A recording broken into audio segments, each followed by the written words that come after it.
हिरण्य संहिता में धोती के 4 प्रकारों का स्वाध्याय किया था,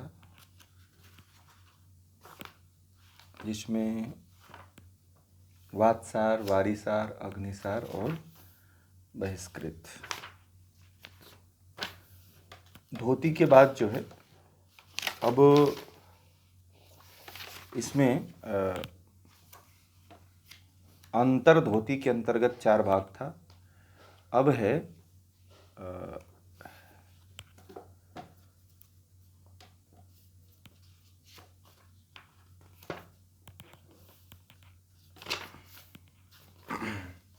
दंत धोती।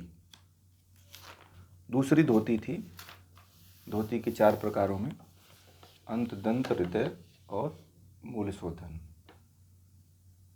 तो दंत धोती 25वां जो है दंत धोती में 25वां श्लोक है, आप लोगों के पास पड़ा हुआ है। तो दंतमूलम जिह्वामूलम रंध्रम च कर्णयुग्मयो कपालरंध्रम पंचैतै दंतधोतिर्विधीयते। दंत धोती के यहाँ पे 5 भेद बताए गए हैं। कितने? दंत धोती के 5 पंचैते, यानी कि 5 भाग दंत धोती के बताए गए हैं। इसमें उन्होंने क्या बताया है कि दंतमूल, जिह्वामूल, कर्णरंध्र और कपालरंध्र। यहाँ पे इन्होंने व्याख्या अर्थ में बताया है, परंतु अगर सूत्र में, श्लोक में अगर हम जाते हैं तो इसमें ऐसा है कि दंतमूल, जिह्वामूल, रंध्र च कर्णयुग्म योह, दोनों कानों को उसने काउंट किया है। ठीक है, तो दोनों कानों को जब काउंट कर दिया है तो फिर ये 4 हो गए और एक कपालरंध्र 5 हो गया। इस तरह से दंत धोती को जो है श्लोक में जो है 5 प्रकार का बताया है। ठीक है, और व्याख्या में इसको स्वामी निरंजनानंद सरस्वती जी ने कितने प्रकार का बताया है? 4 प्रकार का बताया है। कंफ्यूज मत होना आप लोग, जो श्लोक में लिखा हुआ है आप उसी को मानना। ठीक है, तो दंतमूल, जिह्वामूल, कर्णरंध्र और कपालरंध्र, ये 4 प्रकार की धोतियां हुई। इनमें दोनों कानों के रंध्रों से होने वाली 2 धोती मानी गई है। इस प्रकार 5 हुई। फिर उन्होंने लास्ट में जो है 5 को स्वीकार किया है।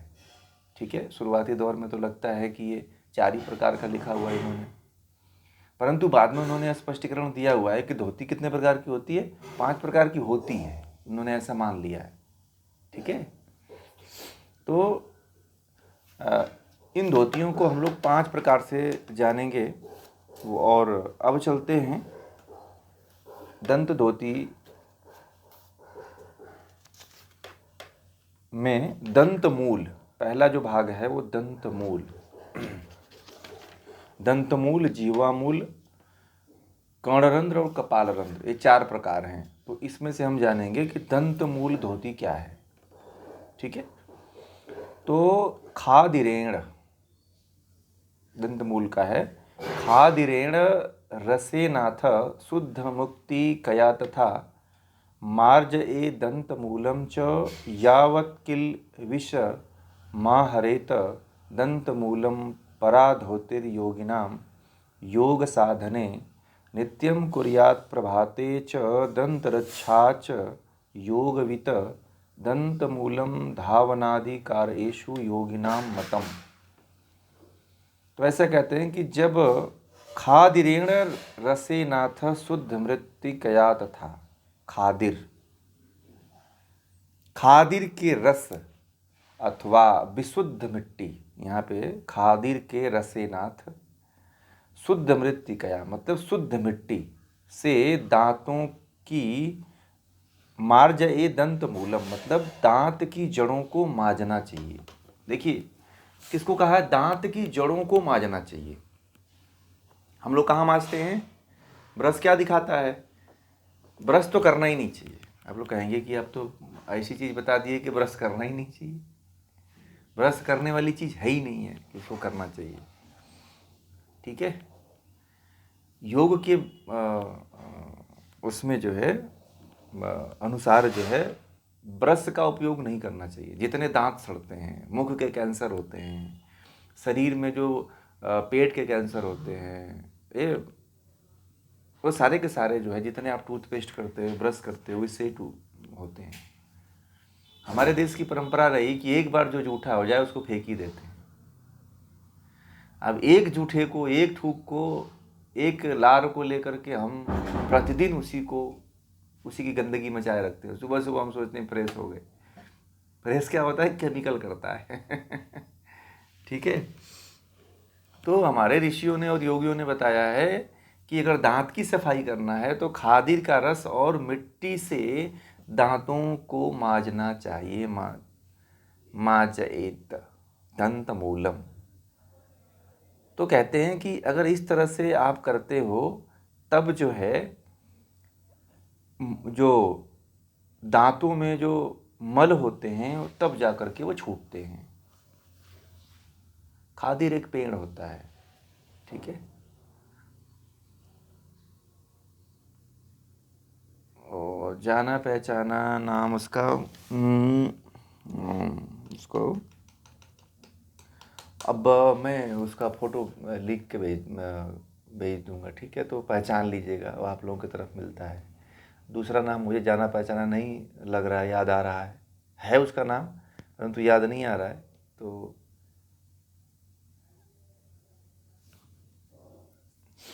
वो बड़ा पेड़ टाइप का होता है, जैसे नीम होती है ना, उसी टाइप का होता है। और दंत धावन में सबसे अच्छा होता है। योगियों को, आगे इसको कर लेते हैं तो बताते हैं, योगियों को यह साधन अपने दांत की रक्षा के लिए नित्य प्रातःकाल अवश्य करना चाहिए। और कहते हैं कि योग किए जानने वाले पुरुष इस दंतमूल धोती को प्रमुख कर्म मानते हैं। बिना दंत धोए हुए, बिना दांत साफ किए हुए कुछ खाना नहीं चाहिए। कुछ लोग तो मैंने ट्रेनों में देखा है कि मुंह भी नहीं धोते हैं। चाय वाला आया, ब्रेड आया, कटलेट आया, जो भी सामान ले रहे तो खाना शुरू कर देते हैं, मुंह भी नहीं धोते हैं, चलो मुंह साफ कर ले। तो ऐसा नहीं करना है। आपको दांत की सफाई के लिए जो है आप राख का भी उपयोग कर सकते हो, भस्म का भी उपयोग कर सकते हो, और मंजन का भी उपयोग कर सकते हो। सबसे बेस्ट है इस समय अगर कुछ कर सकते हो आप, तो दांत जो है मंजन से ही साफ करना चाहिए। और मंजन जब आप करते हो तो ब्रश का उपयोग नहीं करना चाहिए, ध्यान रखिए। ब्रश ही है जो हमारे दांतों को कमज़ोर करता है और डॉक्टरों का मतलब उनको परमानेंट ग्राहक बनाता है।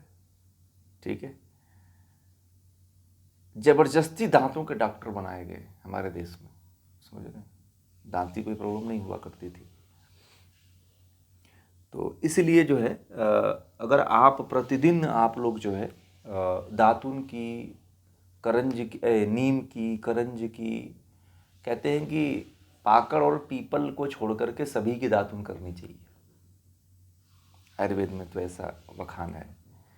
तो आप लोगों को दांत की सफाई इन्हीं सबसे करना चाहिए। ठीक है, मैं भी ब्रश का उपयोग नहीं करता हूँ, दातुन ही करता हूँ। करंज या नीम के दातुन प्रतिदिन मैं करता हूँ। और खुद मेरा पंचगव्य का मंजन है, तो उस पंचगव्य के मंजन से मैं साफ करता हूँ। हाँ, मंजन भेज देंगे। मंजन मेरे पास बहुत पड़ा हुआ है, मैं बहुत लोगों को देता हूँ। वो जो योग महोत्सव में गए थे, वो उनको भी मैंने दिया था सबको। वो मंजन बड़ा अच्छा है। वो मंजन से कभी आपको कीड़े नहीं लगते हैं। खूब सफाई, बहुत अच्छी सफाई होती है। और कभी सड़न नहीं होगी, कभी दुर्गंध नहीं आता है मुंह से, है ना। और किसी भी प्रकार का कोई कैंसर नहीं हो सकता है, फ्लोराइड नहीं हो सकता है। जो आप करते हो पेस्ट, उसमें जानवरों की हड्डियां हैं, ठीक है, फ्लोराइड के रूप में, कैल्शियम के रूप में। ठीक है, तो एक तो आप मांसाहार मतलब जीव जंतुओं की हत्या को बढ़ावा दे रहे हो। जितने जानवर कटते हैं उनकी हड्डियां मतलब पीसी होती हैं उसमें। ठीक है, और कोलगेट और पेप्सोडेंट और ये क्लोजअप सिबाका जितने आते हैं सब इसमें होता ही होता है। ठीक है, जो देसी कंपनियां बना रही हैं वो थोड़ा सुधार कर ली हैं, ये सब मांस वांस का प्रयोग नहीं करती हैं, हड्डी उड्डी का प्रयोग नहीं करते, चूरा नहीं डालती। बाकी जितनी विदेशी कंपनियों के सेंसोडाइन से लेकर के पता नहीं क्या क्या लोग करते हैं, उन सब में जो है वो हड्डियाँ है, हड्डी का चूरा रहता है। इसलिए आप मतलब शुद्ध मिट्टी से भी करेंगे तो बहुत अच्छा है, किसी की हत्या नहीं होगी किसी की। और मिट्टी कौन सी होनी चाहिए? चिकनी मिट्टी एक आती है, और एक आती है थोड़ा सा रेत वाली मिट्टी, तो उससे भी आप कर सकते हैं, साफ हो, छनी हुई हो, ठीक है, उससे भी साफ दांत साफ कर सकते हैं। ठीक है, तो इस तरह से दांत की सफाई करनी चाहिए, मुंह धोना चाहिए, मुंह से कुल्ला करना चाहिए, गर्म पानी से कुल्ला करना चाहिए। बदबू आ रहा है तो कुल्ला मुंह से गर्म पानी से कर लो, मुंह साफ हो जाता है। वीडियो ऑन रखा करिए आप लोग सभी लोग। मैं किसको पढ़ाऊँगा? आपके नाम को थोड़ी पढ़ाऊँगा। वीडियो सभी लोग ऑन करिए, पढ़ते समय तो वीडियो ऑन करिए। पता नहीं आप क्या कर रहे हो, पढ़ रहे हो आप लोग कि क्या कर रहे हो।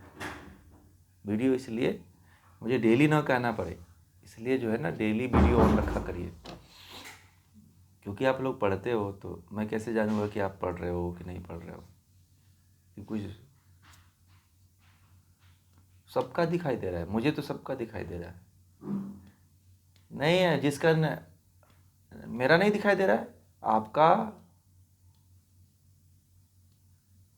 ऐसा आप सेटिंग में कुछ आपका गड़बड़ी होगा, इसलिए नहीं दिखाई दे रहा है, या सेटिंग में गड़बड़ी होगी, या नेट आपके यहाँ कम होगा। आप तो मुझे दिख रही हैं, अभी आपने ऑन किया तो आप,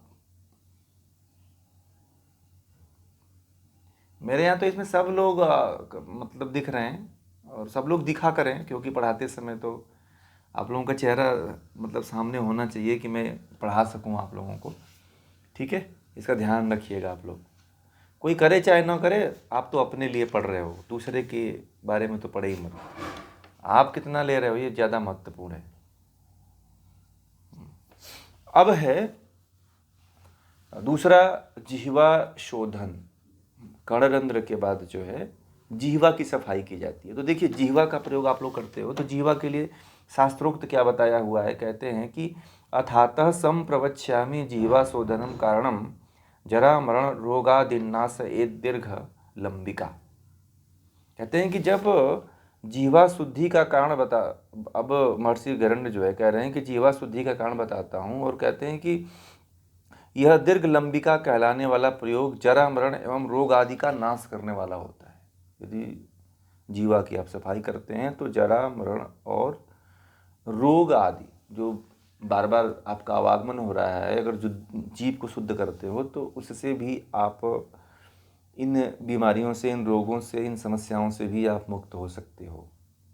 अब ये कैसे करते हैं? अगले श्लोक में कह रहे हैं कि तर्जनी मध्यमा नाम अंगुलियत्र योगतः वेश एद्गल मध्ये तू मार्ज एलंबिका मूलम शनैः शनैः मार्जयित्वा कफदोषं निवारयेत। मार्ज एन्नव नीतेन दोह एच्च पुनः पुनः तदग्नं लोहयंत्रेण कर्षयित्वा शनैः शनैः नित्यं कुर्यात् प्रयत्नेन रवेरुदकस्तके एवं कृते च नित्यं सा लंबिका दीर्घतां व्रजेत। ठीक है, तो इस तरह से इसमें करने की विधि बताया है कि आप जीभ की सफाई आप लोग कैसे करते हो? जीभ की सफाई तो आप लोग वो छिलका लेते हो, ठीक है, और छिलके से आप स्टील का, तांबे का, प्लास्टिक का, इस तरह से आता है ना, तो उससे आप ऐसे लेते हो और छील कर सुबह में ब्रश करते हो, पेस्ट लगाते हो, पेस्ट से करते हो और तुरंत छील के बस साफ कर देते हो। जीभ उससे साफ नहीं होती। कितनी साफ होती है? मात्र इतनी।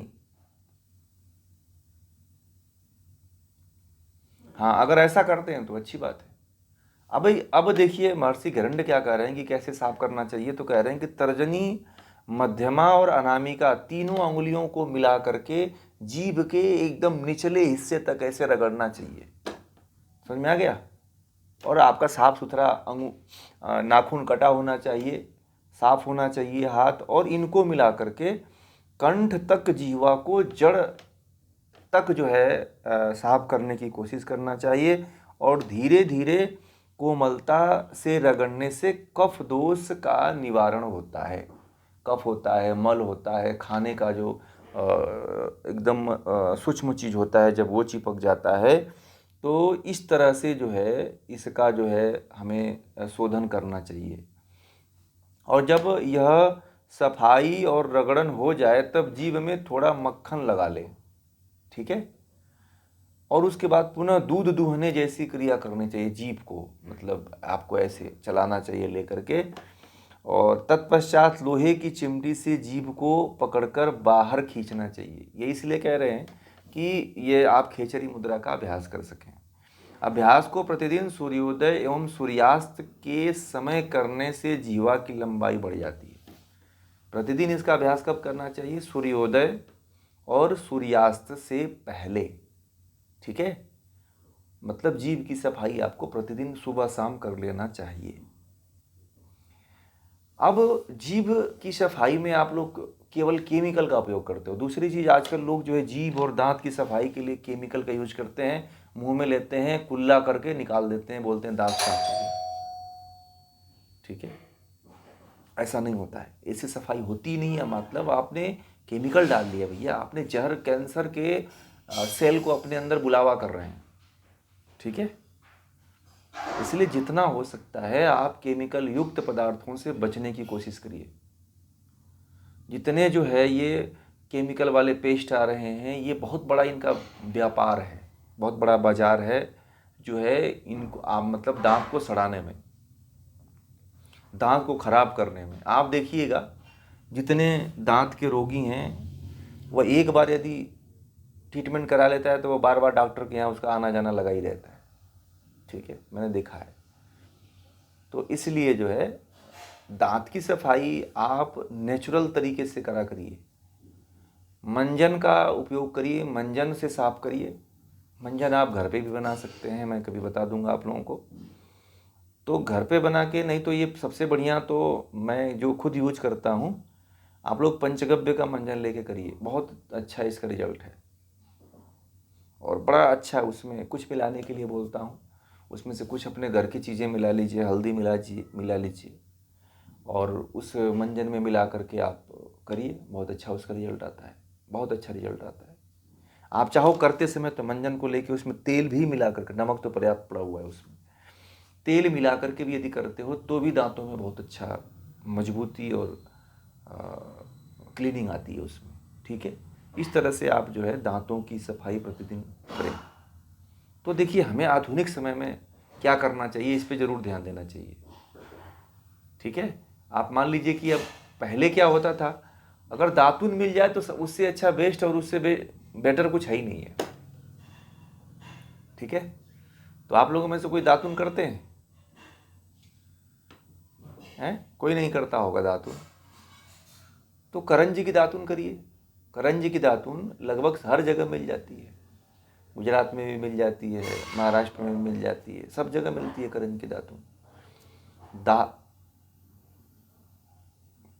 करंज का पेड़ जो है ना, सरकार लगाती है, रोड के नीचे किनारे सब लगा हुआ है करंज का पेड़। मैं उसका भी चित्र भेज दूंगा आप लोगों को, करंज का। और तो खादिर का भी पेड़ भेज दूंगा, वो भी बहुत ज़्यादा होता है, ठीक है। तो इनका आप डेली उपयोग करेंगे तो आप जी,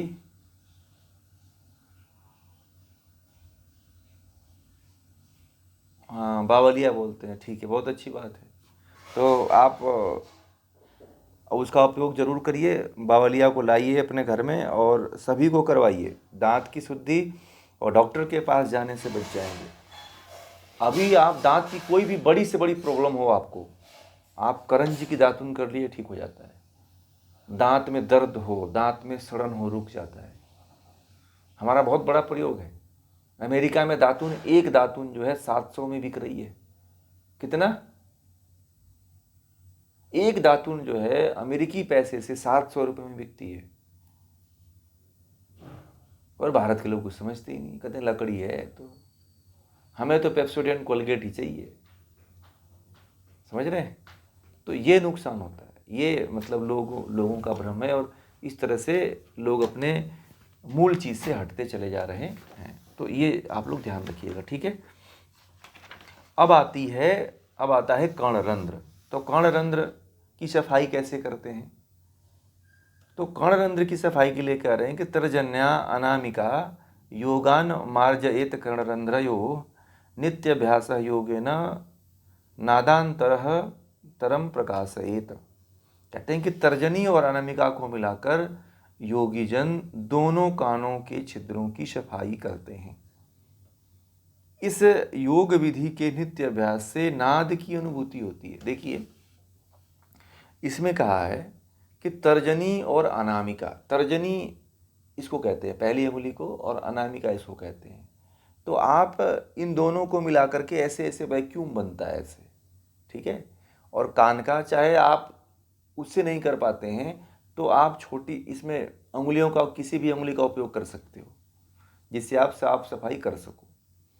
चाहे छोटी अंगुली का आप करते हो तो वैक्यूम बना करके खींचने का प्रयास, तर्जनी जो है, तर्जनी अगर अंगुली को डालते हो तो तर्जनी से जो है वैक्यूम बन करके आप उसके पर्दे को भी आप मूवमेंट दे सकते हो, ठीक है।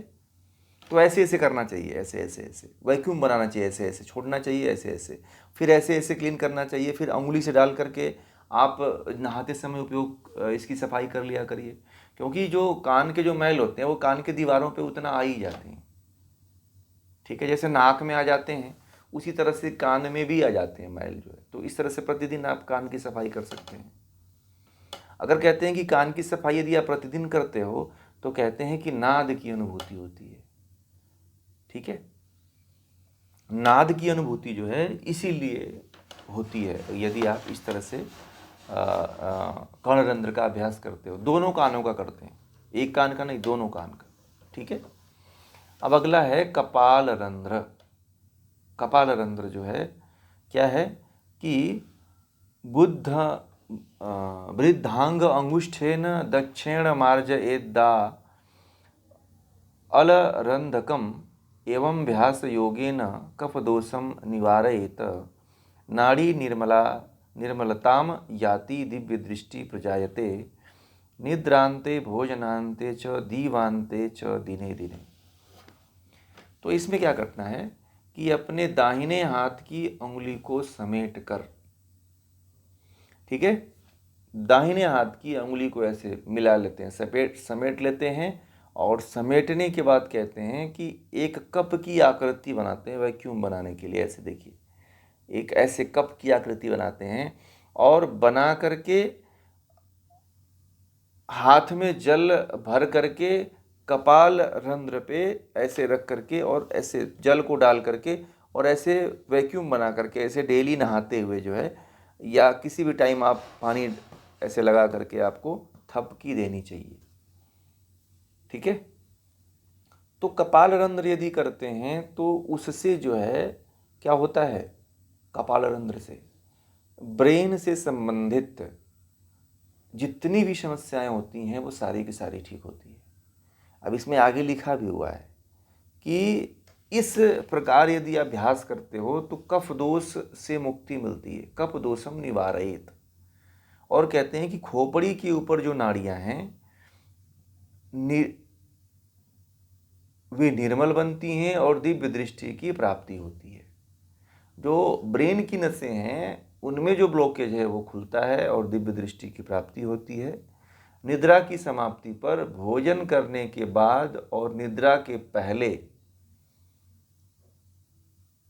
तथा दिन की समाप्ति पर अपनी खोपड़ी को थपकी देनी चाहिए। ऐसे कब देना चाहिए, यहाँ पे एक समय लिखा हुआ है, उस समय पे करना चाहिए। कब करना चाहिए, जब निद्रा की समाप्ति पे, जब आप सो लें, सुबह उठें तब कर लीजिए, भोजन करने के बाद कर सकते हैं, और निद्रा के पहले, सोने से पहले कर लीजिए।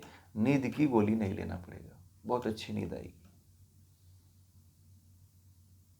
ठीक है। तो ऐसे थपकी लगा लीजिए। पहले के समय में आप लोगों ने देखा होगा, पहले जो है माएँ हुआ करती थी, वो अपने बच्चों को सिर की मसाज किया करती थी जब बच्चे सोते थे रात को, तो तेल लगाया करती थी उनके जो है सिर में जो है। जितने छोटे बच्चे होते हैं, अभी भी कुछ माएँ ऐसी हैं जो जब बच्चे सोते हैं तो उनके सिर में तेल लगा करके थपकी देती हैं, ठीक है। और वो क्रिया जो है जीवन पर्यंत करना चाहिए, एक दिन की बात नहीं कि जब तक बचपन आया तभी तक करिए, उसको आप आगे भी कर सकते हो, जब तक आपका जीवन है तब तक आप कर सकते हो उसको, ठीक है। इससे जो है ब्रेन से संबंधित समस्याएं नहीं के बराबर होती हैं, ठीक है, और नहीं होती हैं, इसलिए इसका अभ्यास आपको प्रतिदिन करना चाहिए, ठीक है। अब आगे चलते हैं हृदय धोती में। तो हृदय धोती क्या है? तो हृदय धोती में कहते हैं कि हृदय धोतिम त्रिविधाम कुरिया दंड वमन वाशसा। तो कहते हैं कि हृदय धोती के 3 भेद हैं। त्रिविधाम, हृदय धोती के 3 भेद हैं। पहला है दंड धोती, दूसरा है वमन धोती, तीसरा है वसन धोती, वस्त्र धोती। इसको वसन को वस्त्र भी कहते हैं। तो इस प्रकार से हृदय धोती कितने प्रकार की होती है? हृदय धोती जो है 3 प्रकार की होती है। कितने प्रकार की? 3 प्रकार की हृदय धोती होती है, ठीक है। अभी यहाँ पे केवल नाम उनका लिखा है। हृदय मतलब हृदय से संबंधित है। हृदय का जो तीसरी धोती है वह हृदय धोती है। तो हृदय का मतलब होता है हृदय से, ठीक है। तो हृदय प्रदेश की जो है यह क्लीनिंग करती है यह क्रिया। अब इसमें 3 प्रकार की धोतियाँ हैं और 3 प्रकार के धोतियों से हृदय की सफाई हो जाती है, ठीक है। तो पहली धोती है दंड धोती। अब इसमें क्या बताया है महर्षि गरण्य ने? उन्होंने कहा है कि रंभा दंडम हरिदंडम वेत्र दंडम तथैव च हन मध्ये चालयित्वा तु पुनः प्रत्याहारेच्छनैः कफम पित्तम तथा क्लेदम रेच ए दुर्ध्वत वर्तमना दंड धोती विधानेन हृद्रोगम नाश एत ध्रुवम। तो कहते हैं इसमें कि रंभा दंडम, तो केले के, करें कि केले के मृदु भाग के डंडे और हल्दी के डंडे या बेंत को हृदय के मध्य बार बार घुसाकर धीरे धीरे निकालना चाहिए। बार बार डालिए, बार बार निकालिए। तो इसमें सबसे अच्छा होता है केले का दंड ले लीजिए। हल्दी का भी दंड मिलता है और केले का भी दंड। अगर आप कोई हल्दी लगाया हो, कोई केला लगाया हो, तो जो उसके बीच का एकदम कोमल वाला पत्ता, एकदम लास्ट वाला पत्ता होता है, जो अभी बहुत नाजुक अवस्था में होता है, उसको लेकर के आप ऐसे मुंह खोलिए और धीरे धीरे धीरे उसमें प्रवेश कराइए और यहाँ तक ले जाइए, हृदय तक। इतना बड़ा होना चाहिए कि कम से कम 1 हाथ का तो होना ही चाहिए कि यहाँ तक पहुँच जाए। उसको लेना चाहिए मुंह खोल करके। आप खड़े होकर के भी कर सकते हो, बैठ के भी कर सकते हो, ठीक है। तो इस तरह से, या फिर कोई कोमल लकड़ी हो, नीम की लकड़ी हो या कोई दंड हो, तो उसको भी डाल करके आप निकाल सकते हो, अंदर बाहर कर सकते हो, परंतु उसका उपयोग मत करिएगा। वो बड़े अनुभवी योगियों के लिए कहा गया है कि वो बेंत का उपयोग करें, ठीक है, डंडे का उपयोग करें, लकड़ी आदि का उपयोग कर सकते हैं। बाकी अगर कोई साधक इस तरह से प्रैक्टिस करना चाहता है तो केले या हल्दी के दंड का उपयोग करे कि अगर बाय द वे टूट भी जाए तो कोई फर्क ना पड़े, ठीक है। अब जो आप लोग दंड धोती करते हैं, प्लास्टिक रबड़ का उपयोग करते हैं, ये बड़ा ही खतरनाक है। इससे बड़ी बड़ी बीमारियां होती हैं, कैंसर आदि हो जाते हैं और कभी कभी तो फंस जाता है, जा करके हमारे नाजुक अंगों को रोगी बना देता है। इसलिए रबड़ आदि के, प्लास्टिक आदि को जो है ना डाल करके नहीं करना चाहिए, ठीक है। एक बार करिए, दूसरी बार में उसको फेंक, यूज मत करिए, तुरंत फेंक दीजिए। तो ये क्या हो गया? ये दंड धोती हो गया, ठीक है। अब है दूसरा वमन धोती। भोजनान्ते पिबे द्वारी चा कंठम पूरितम सुधि ऊर्ध्वाम दृष्टि क्षणम कृत्वा तज्जलम वम एत पुनः नित्यम अभ्यास योगेन कफपित्तम निवारयेत। तो कहते हैं कि ज्ञानी साधक को भोजन के अंत में कंठ पर्यंत जल पीना और फिर क्षण भर बाद ऊपर की ओर देखते हुए उसे वमन द्वारा निकाल देना। इस प्रयोग से कफ और पित्त का निवारण होता है। मतलब वमन कैसे करना चाहिए? देखिए, घृण संहिता में जो वमन करने की प्रक्रिया बताई गई है, तो वो यह बताई गई है कि ज्ञानी साधक यदि कोई है, कोई आप लोग अभ्यासी हो, यो हठ योग में अभ्यास करना चाहते हो, तो कहते हैं कि भोजन के बाद, यदि आपने भोजन कर लिया है, तो भोजन करने के बाद जो है गुनगुना पानी लीजिए, उसमें नमकीन नमक मिलाइए, इतना मिलाइए कि बस वो नमकीन लगे, और आप जो है इतना पानी जल्दी जल्दी जो है कम से कम जो है 2-4 गिलास पानी पी जाइए। ठीक है। और पीने के बाद जो है तुरंत जो है पूरे भोजन को और पानी को एक साथ निकालने का प्रयास करना चाहिए। इस तरह से इसे वमन धोती कहा जाता है, कि खा करके निकाल देना। ठीक है।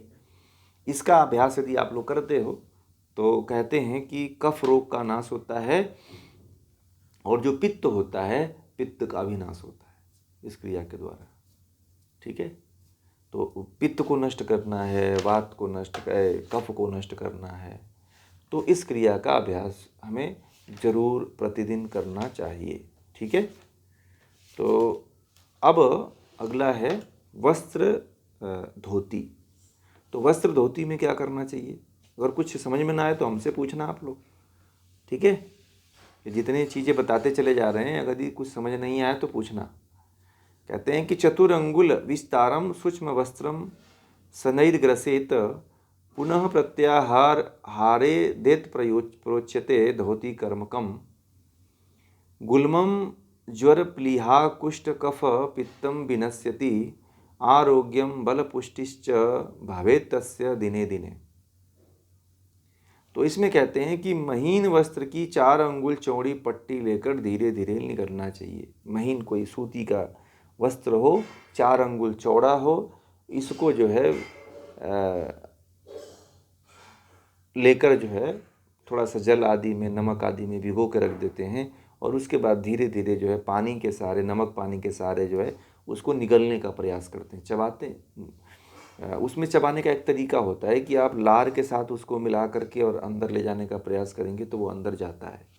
ठीक है। इस वस्त्र धोती के अभ्यास से कहते हैं कि गुल्म, ज्वर, प्लीहा, कुष्ठ एवं कफ पित्त के विकारों का शमन होता है। कौन कौन से रोग ठीक होते हैं? गुल्म, ज्वर, प्लीहा, कुष्ठ एवं कफ पित्त के विकारों का शमन होता है। और कहते हैं कि ये धोती आरोग्य, बल और पुष्टि की दिनों दिन वृद्धि करती है। और जिनको मोटापा कम करना हो, जिनको फैट कम करना हो, जिनको अपने शरीर से कफ निकालना हो, उनके लिए भी बहुत महत्वपूर्ण ये धोती क्रिया है। और धोती क्रिया एक दिन में नहीं आती है, ध्यान रखना। और जब भी करें आप किसी एक्सपर्ट के सानिध्य में रह करके इसका अभ्यास करें। ठीक है।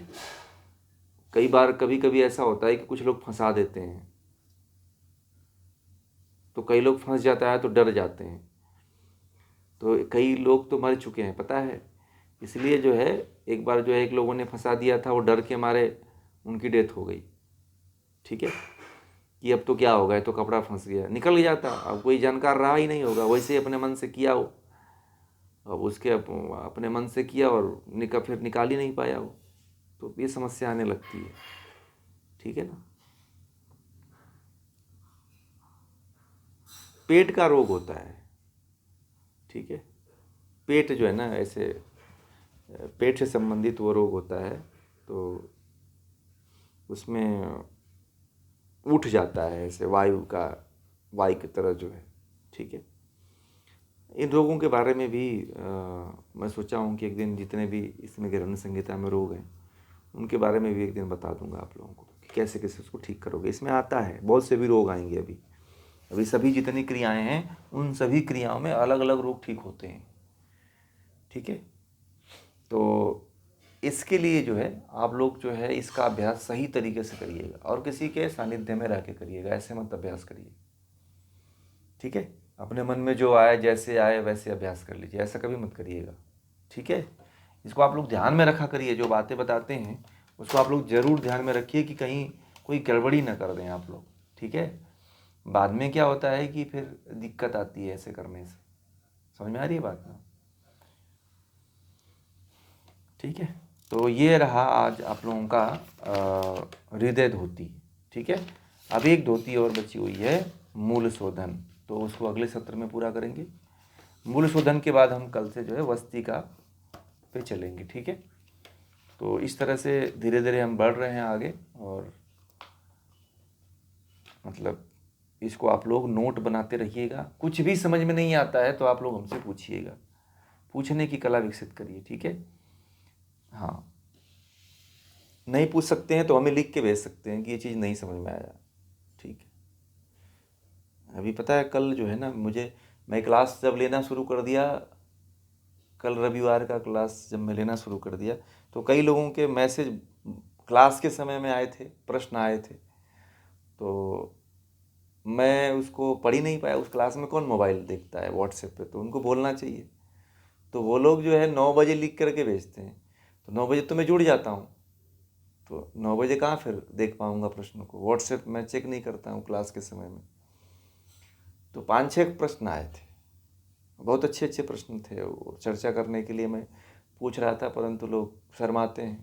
और उसमें ये भी लिखे थे कि हमारे नाम का जिक्र मत करिए, कि मैं कौन हूँ, कहाँ से हूँ। ठीक है, तो मैंने कहा कि ठीक है, अच्छी बात है, अगर इस तरह से भी लोग प्रश्न करते हैं तो उनका उत्तर जरूर दिया जाएगा। तो लास्ट में मैंने देखा, क्लास ख़त्म हो गई, तब मुझे पता चला कि इतने लोगों का प्रश्न आया है। तो अगले सत्र में उन प्रश्नों को हम पूरा करेंगे। मैंने कहा है कि अगले सत्र में समय मिलेगा तो कर देंगे, वो तो रहेंगे नहीं।